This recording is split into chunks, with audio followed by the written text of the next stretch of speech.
A phantom stalks the halls of PseudoPod towers. A phantom made of terror, disconcertingness, and really scary things. That phantom is PseudoPod. That phantom is here. Now. PseudoPod, episode 791 for December 31st, 2021. Flash in the Borderlands 59, down in the park. Hey there, I'm Scott Campbell, Associate Editor, Web Wrangler, and your guest host for this last PseudoPod of 2021. Yeah, 2021 is over and we're still here. We survived. We're the final girl, bruised, battered, bloody, and having some serious PTSD, but still standing. And like any final girl in a horror franchise, we'll have to do it all over again in the next one. But for the moment, let's celebrate that we are standing over the killer instead of the other way around. The title of this episode, Down in the Park, isn't a reference to horror involving municipal green spaces. It's actually a nod to this song by Gary Newman, a pioneer of the new wave synthesizer music genre in the late 70s and early 80s. Seriously, listen to it, and it is very early 80s. The song tells of robots with human skin called mech men terrorizing humans in a park for the supposed entertainment of others. We have many names for these beings: pod people, Stepford wives, replicants, terminators, Westworld hosts. The fear that the surface you see and what is beneath it are not the same. Yes, you could be paranoid, but maybe you're just paranoid enough. Our first story, Feast for Small Pieces, was originally published in the Bronzeville Bee in 2019 and reprinted in the collection Unfortunate Elements of My Anatomy. The author is Holly Piper. She is the author of The Worm and His Kings, Queen of Teeth, Benny Rose, The Cannibal King, and her short story collection, Unfortunate Elements of My Anatomy. She is an active member of the Horrors Writers Association, with over 60 short stories appearing in the year's Best Hardcore Horror, Daily Science Fiction, Flash Fiction Online, The Arcanist, Dark World Magazine, and elsewhere. She lives with her wife in Maryland, where their paranormal research is classified. Your reader, Victoria Winnick, is a writer, editor, and chef living in Calgary, Alberta. She's been an associate editor with PseudoPod since the aughts, has written educational books for children, and her magazine writing has covered everything from the ins and outs, so to speak, of the adult film industry to jumping fences with punk bands. You can hear her own contributions to the podcast in episodes 467 and 532. And if you're a fan of role-playing games or compassionate anarchy, you can follow her blog at lady-luminoff.tumblr.com. Now, we have a story for you, and we promise you, it's true.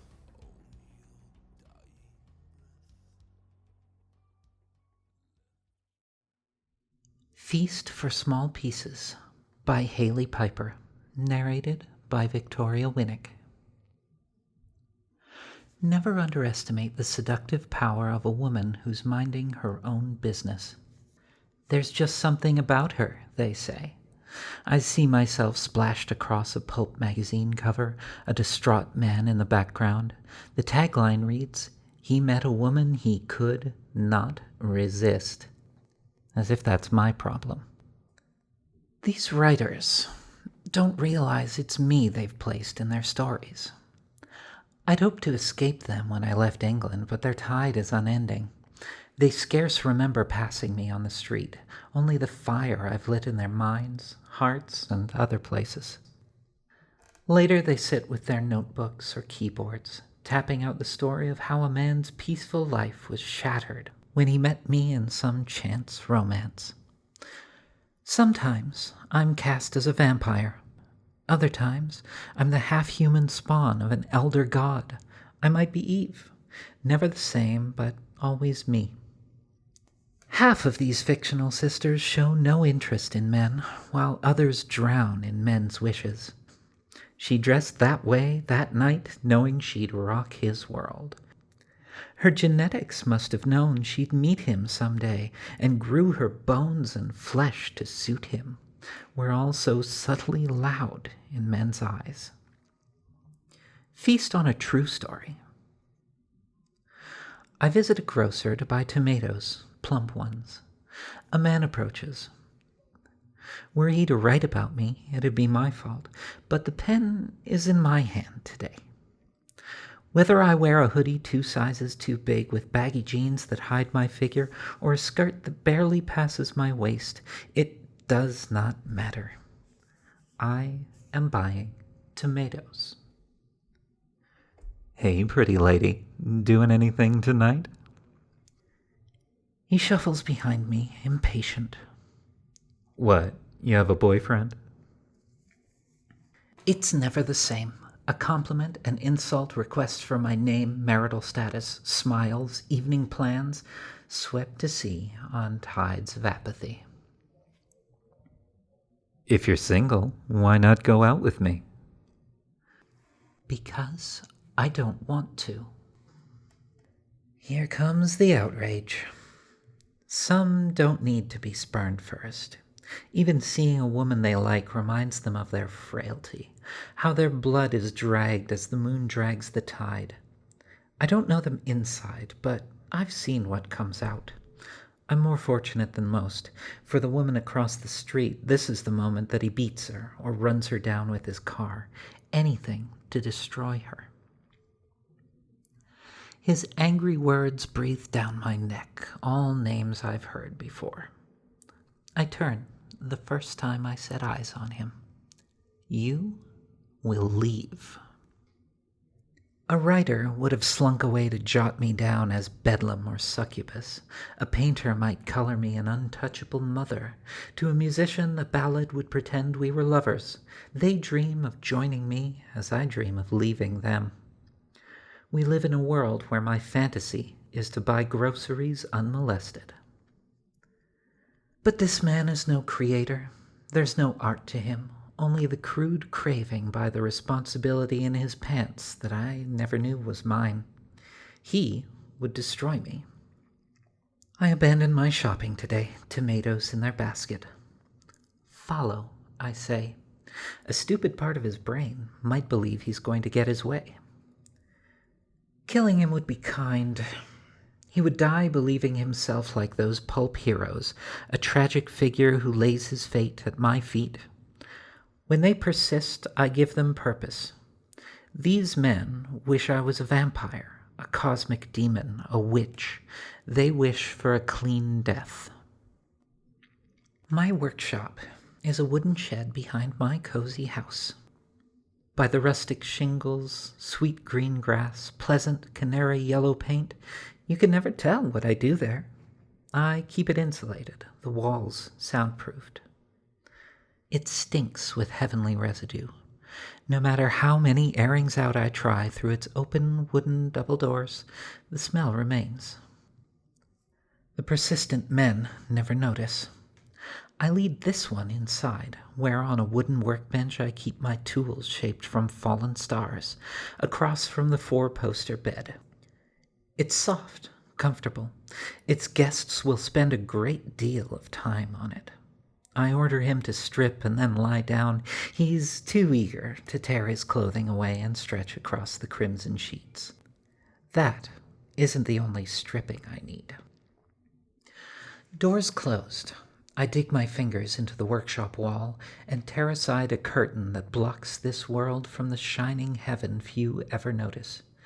In that place, flesh is scarce and sanctified. Even his. Its cosmic perfection pours into his body, makes him ready to be given purpose. My fingers begin their work. Lie still, I tell him.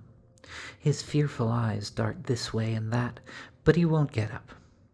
It's enough to work with. There are worthy causes everywhere you look. Here, a woman's vertebrae rub together, causing her daily pain. There, another's skin is missing after a house fire. Blood, hair, eyes, intestines, bones. When I've placed a persistent man in my workshop, I strip what he has, cleanse it in unearthly light, and use it to mend the hurt I see around me. His pieces live on in these healed women, aware. They are pieces put to better purpose than serving him. A month passes. He is only bone and fragments of skin and muscle, still aware, still staring from the bed. I need not tell him to lie still anymore. He has no choice. In my neighborhood, a girl falls from a tree and snaps her leg. It could heal with a fracture line, but I make it good as new. Another woman cannot move on after her mother's untimely death. She doesn't know, as I offer her coffee, that it's laced with the strength to find purpose again. She thanks me for the coffee, not the gift from the persistent man. Everything he was becomes forfeit, even his time, even his will. I waste nothing. The work finished, I eat what little is left of him. It is only fair, after he's put me off supper for weeks. He lives briefly in my digestive tract before those remnants, too, are stripped away, become me. Eventually, the women and girls he's helped will grow new cells in their livers and skin, replacing his pieces. He'll fade from the world little by little while the good he's done persists. Hand that fate to the pulp hero, to the writers, painters, musicians. Let them blame me for finding that some men are greater as the division of their parts. I do not shatter lives. They shatter themselves against me, panes of glass thrown at an immovable rock, long weather-worn by rain, eroded slick by frothing waves. And the tide is unending.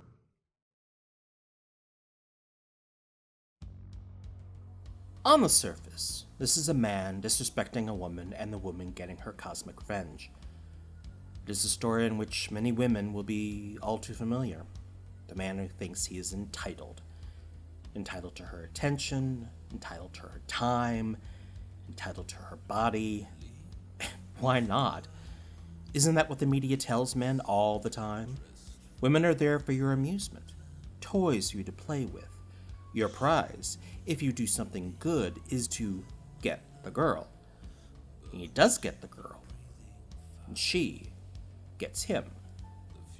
So far, so Twilight Zone. But below the surface, the woman, or whatever this creature of power is trapped just as much as her victim. She comes to see the unending tide of awful men as inevitable. Something she must coexist with, because it simply can't be changed. So instead she takes her revenge. Maybe letting the more gentle ones go and, when she can, giving charity to those who are hurt by their actions. Instead of trying to be a force for a better way, instead of standing up and saying, no, it doesn't have to be like this. Instead of trying to change anything, she's largely chosen a path of death, destruction, and despair. She's a being of power, and even she's given up. That's the horror, right there. Next up is Mimi, which first saw print in the anthology Georgia Gothic. The author, Ken Williams, can be found where the wood brines twineth. While her sweet spot is called Southern Gothic, she also likes serving a combo platter of horror/sci-fi with two sides, usually noir and spec. Particular to grimmer fairy tales and mythos, she is a dedicated cinephile and reads a lot. Her stories can be found at Planet X Publications, Oxygen Man Books, and upcoming publications she can't talk about at this time. Soon, darling. Soon, and thank you. Our reader, Kitty Sarkozy, is a speculative fiction writer, actor, and robot girlfriend. Kitty is an alumnus of Superstars Writing Seminar, a member of the Apex Writers Group, and the Horror Writers Association. Several large cats allow her to live with them in Marietta, Georgia. She enjoys tending the extensive gardens while she hides the bodies. For a list of her publications, acting credits, or to engage her services on your next project, go to kittysarkozy.com. Now, we have a story for you, and we promise this time, it's true.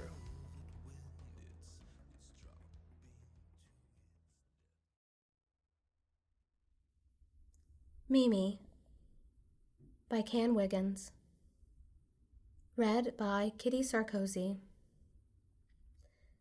The day Mimi came to live with us wasn't even day. She showed up after sundown. The caretaker had forgotten the evening bed check, so my grandmother simply slipped out, as only she could, a sweet acquiescent smile the last thing security saw before she slithered out the exit. It was Halloween, the most important and powerful day on Mimi's calendar. Forget every kid's calendar of every neighborhood ever. We opened the door when we heard knuckles hitting the wood. We expected a child in a costume. We got a monster in a meat suit. "Hey there, how are ya?" She laughed and laughed, her lower jaw almost touching her bony rib cage. She had the biggest teeth I'd seen outside a stable. She slithered in, dragging a bag that didn't belong to her. "Taking my chances that something good's inside." She hollered like we were deaf. Maybe we were. Maybe we'd been deaf and blind to her and her horror show for so long we couldn't hear or see it. But growing up, we didn't think she was monstrous. We didn't see a horror show. Mimi was wonderful, beautiful. She could work magic. We loved that, even though Pop warned us repeatedly to not, absolutely not, under any circumstances, tell anyone she could do things. And by things, I mean magic.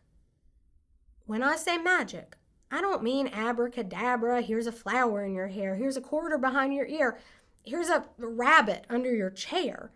I mean, drop a piece of silver and stump water under the full moon if you want someone or something to do your bidding. Put a photo of your enemy in your shoe and walk on that face until you've ground that bastard to nothing. We found out the hard way that when Mimi didn't like a friend, a sweetheart, an acquaintance, they went belly up.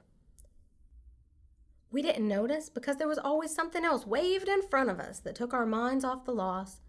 When I say loss, I mean gone. And not even dead. Just gone.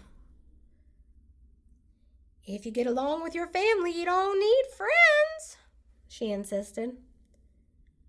"The only family I don't get along with is Mimi," Pop said. It was a joke, but Mimi didn't have a sense of humor. The next day, he woke up with a migraine that turned into a stroke. No lasting damage, but he was careful with his jokes after that. So, years stacked up, and when she seemed old enough, frail enough, helpless enough, we stashed Mimi in an assisted living facility. Mistake. It caught fire that first night. Nobody died. The fire was contained, and because she helped others out, she was lauded by the powers that be. She told everyone she refused having her photo taken because she didn't want the publicity. "It's because she don't cast a reflection," Mom said. That turned out to be the last coherent thing out of her for a month. I stewed in my room for those 30 days, scales dropping from my eyes along with tears of loss and rage, and started making my own plans. So, when she showed up that night, it was a surprise, but I was as ready as I ever would be. She didn't suspect I had turned my hand to the family business. Yes, I'm the sorcerer's apprentice she should have befriended. But being the baby of the brood, and therefore of no consequence, nobody paid attention to me. This gave me worlds to walk between, and I took that advantage. Magic should be spread out so things can grow. Otherwise, you're like a dragon in a fairy tale, keeping all the gold to yourself. Which described Mimi from her iron gray hair to the soles of her feet, which now sported fading faces from the past, a past that never came up in talks around the dinner table. She grew malignant, bit by bloody bit, like a cancer. Or maybe she always flew wicked, and we hadn't realized it because we were taught to love what was ours. And it was love that strengthened my resolve. Love for the people that were mine, people I bound myself to protect before she devoured them all like gingerbread. When she slinked upstairs to visit my attic bedroom, there were witch jars, beautiful spun glass prisons, and plenty of salt to keep her busy, grain by grain by grain. Not even Mimi could fight that. And, like Mimi taught us, sometimes you have to hug people you don't like so you'll know how big to dig the hole in your backyard. When I bent down and embraced her, Mimi screamed. But nobody heard a thing.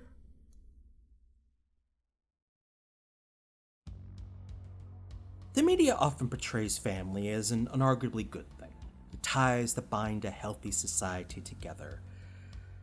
Of course, those ties can also constrict, twist, choke. The horror is when those ties aren't about security, but of control.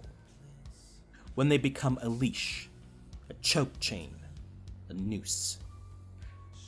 However, these monsters never seem to realize that control is an illusion.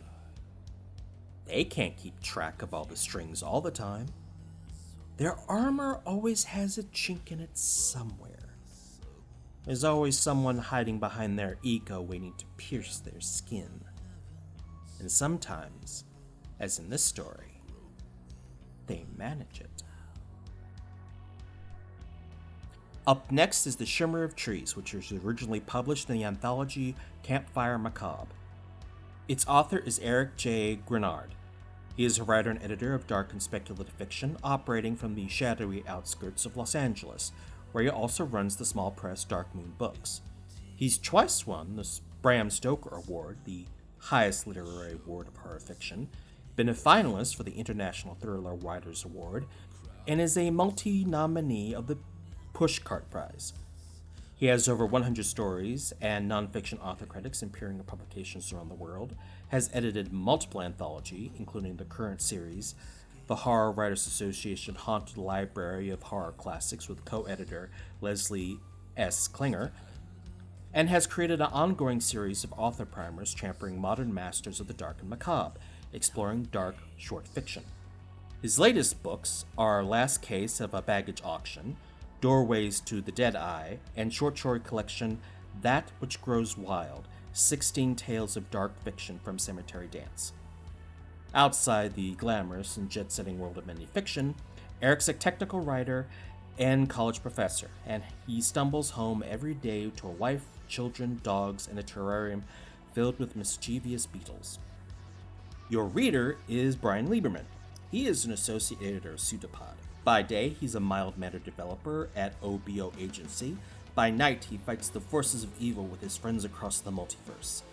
He lives in Columbia, Maryland with his wife and a Time Lord regenerated as a fluffy corgi. Now, we have a story for you. And we promise, this time, it's true.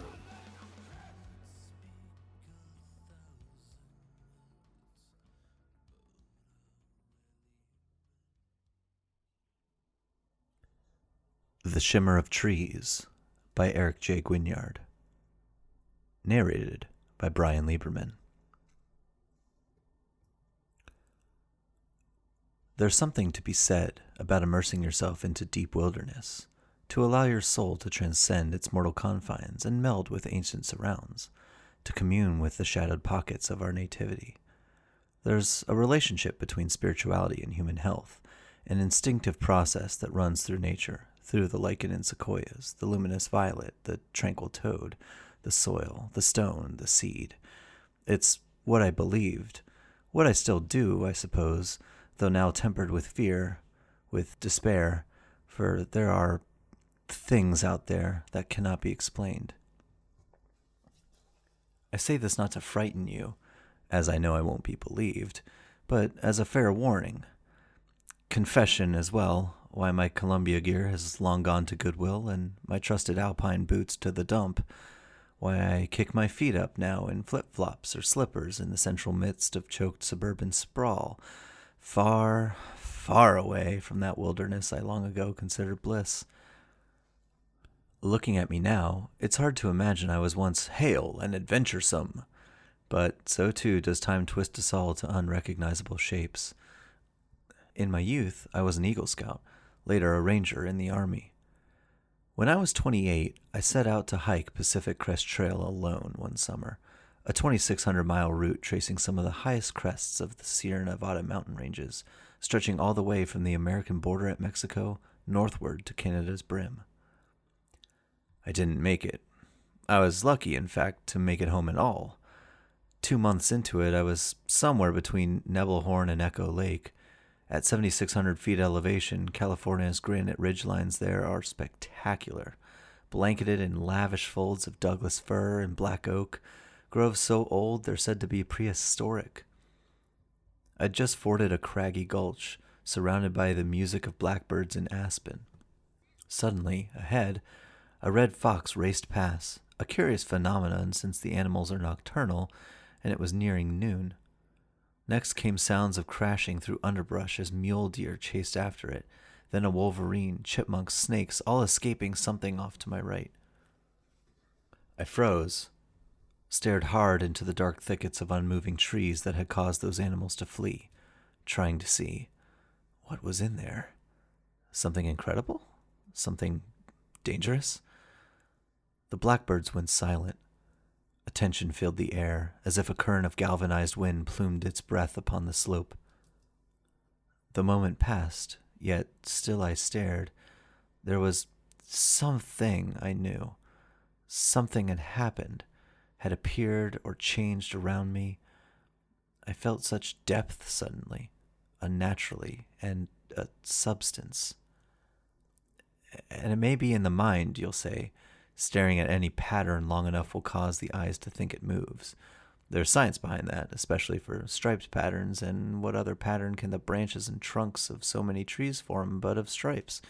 It's called gamma oscillations, a word I've heard 100 times since, the repetition of intensely striped shapes that triggers distortions in the brain. For I was staring into those trees, through them, searching for the source of such disruption that would panic wildlife, and I stared so long that those trees began to move. In the blink of God's eye, I saw them waver, saw them reform, overlapping each other in vision, like looking through shifting waves. They shimmered. I was startled, but not terribly so, thinking it a mirage, like heat cascading off desert sands or the glare from frozen snowbanks. The shimmers grew brighter, the trees around me coming into focus, then fading away so that trees behind them became the focus, before the process reversed itself to bring back into clarity the nearest ones. I slowly extended my arm to touch one. What hideous disaster would have befallen me I dare not consider, but thankfully I stopped short. The shimmer was spreading, encroaching nearer, flanking me at the sides, and then, only then, I saw in that blinking sheen there were small creatures, no larger than beetles, but humanoid, tiny, scurrying about in incredibly fast motion up and down the trees, building them. I cried out, "Hell!" and had the strangest impression that was exactly what I was witnessing. I leapt back, trying to understand. The new trees were materializing, gaps of space filled in with some oozy, tar-like residue the creatures vomited out that replicated physical properties, while the real trees that had stood in their stead were dismantled, vanished, as if consumed by hideous appetite. The creatures, they were building a mirrored reflection of what I observed. And, as with any mirror, the observer looks upon themselves. Those creatures, tiny blurs of pale turquoise, molded a tar-like statue that became me, that turned its head to face me, that opened eyes that were of mine. Meanwhile, the shimmer flowed, reaching for me, and I knew, doubtless, that should it touch me, I would be dismantled like the trees, and the duplicate take my place. I bolted, but the trail was blocked. New trees had spread across the way, the shimmer of their inception already fading. I turned and sprinted away into the forest opposite, bounding deep through thickets and sedge. At the last, I'd caught view of my replica reaching for me, opening its mouth to mimic my shrieks while pushing to get through the shimmer. I tripped over the tangled roots of manzanita, sprawled, leapt up, dashed again, down slope through the woods, and I ran, and only then, while running, wondering, how much had such a mirrored reality spread already? I could be rushing further into it rather than away, and the animals I'd seen taking flight, were they of biological form, fleeing disassembly, or were they already of the tar and spreading out into our world? And even now, years after I escaped that horror of the wilds, I ponder such things, of the dreams and riddles of life, as to what is natural and what is not, and what has come before us, and what shall yet befall. And in the course of those years since, of time, to wonder if it is my imagination, or have the striped patterns of rising buildings, of modular furniture, of books, of roads, of clouds, or that reflection gazing carefully back from the mirror, ever begun to shimmer?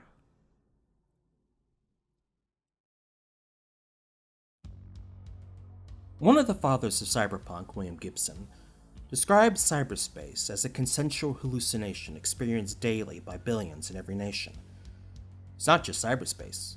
Politics, money, gender, just some of the concepts we go along with to make life seemingly easier. In fact, our lives are usually too busy dealing with these so-called realities to properly examine and ask why they're there. Even when we have the opportunity, we don't take it.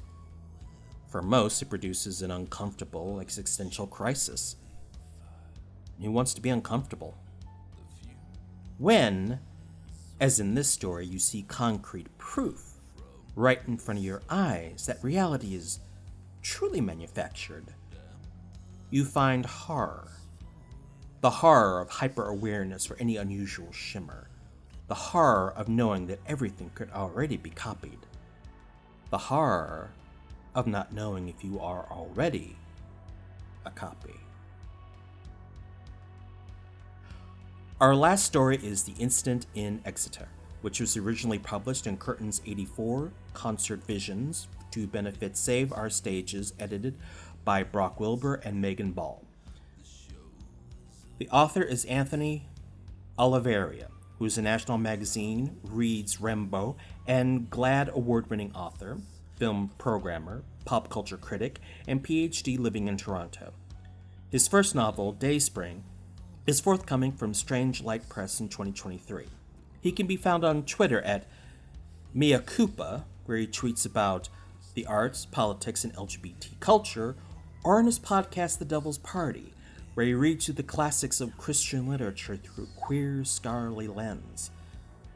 Your reader is Dave Robinson, who is an avid literary and sonic alchemist who pursues a wide range of creative explorations.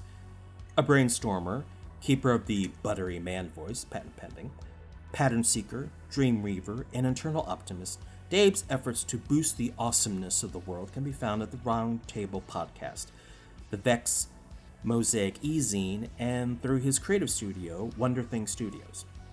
Dave is creator of Archivos, an online story development and presentation app, as well as the curator of the Palatheus Patreon feed, where he explores a fantasy megacity one street at a time. Now we have a story for you, and we promise this time, truly, it's true.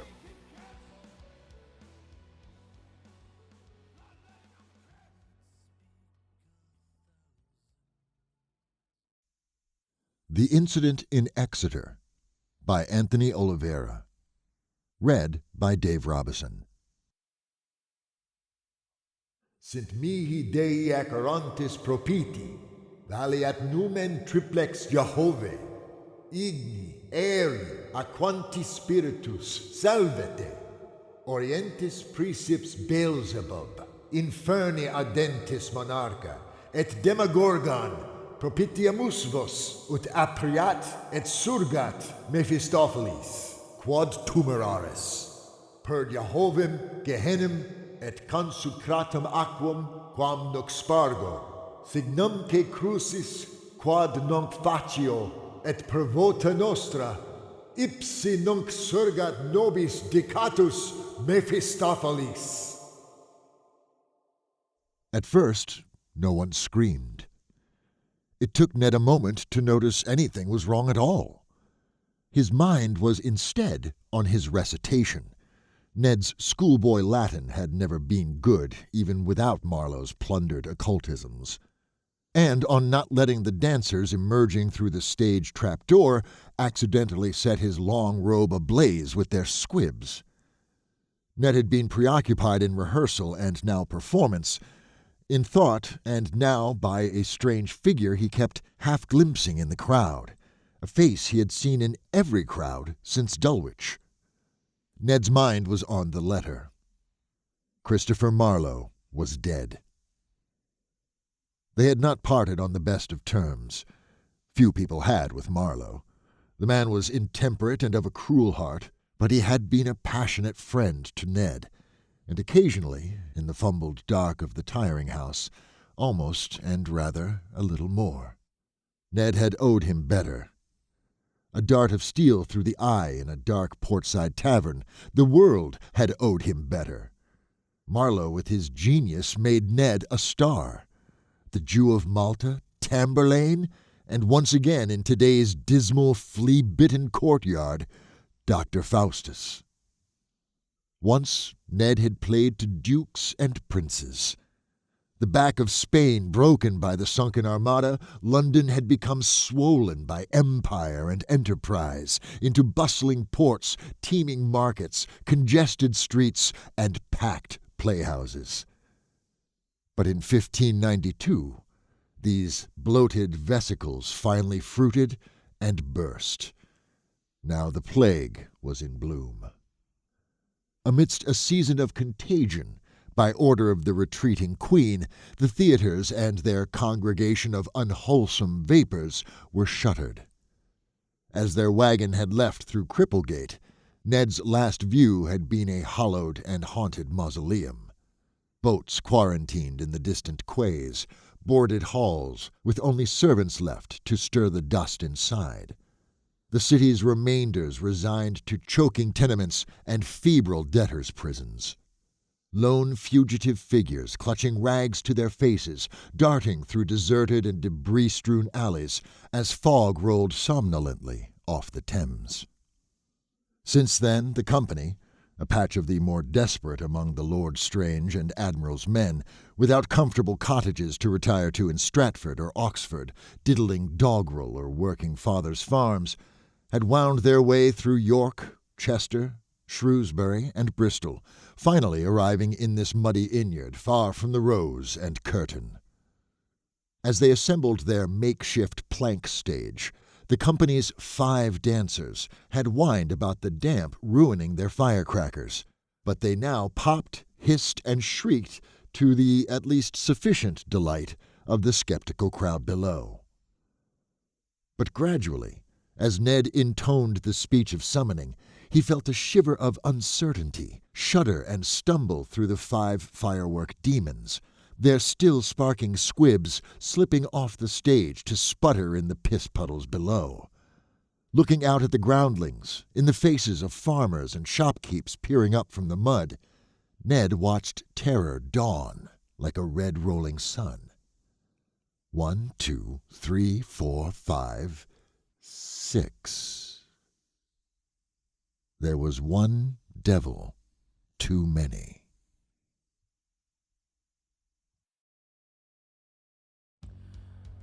Before we get into the story proper, I have to say this. Never read the Latin out loud. Actually, never read any weird ancient language out loud. Just don't. Don't. In this story, the horror comes not from below the surface, but what's front and center on stage. I've done quite a few theater productions, both front and backstage, and I have seen the sausage made. You have to get your lines right, your blocking down, your costume made, your makeup right, the light cues worked out, get out promotion, and make sure everyone else in the production gets their lines right, and so on. You can forget that you are creating magic. Suspending disbelief and moving an audience is one hell of a magic trick. Ned is so distracted by getting the show on stage, the plague affecting his troupe, his own personal loss, that he doesn't notice he's performed one hell of a magic trick. Just not the one he wanted. Like any creative endeavor, we need money. Paying servers, paying staff, paying authors and readers, it adds up. So please, if you can, donate.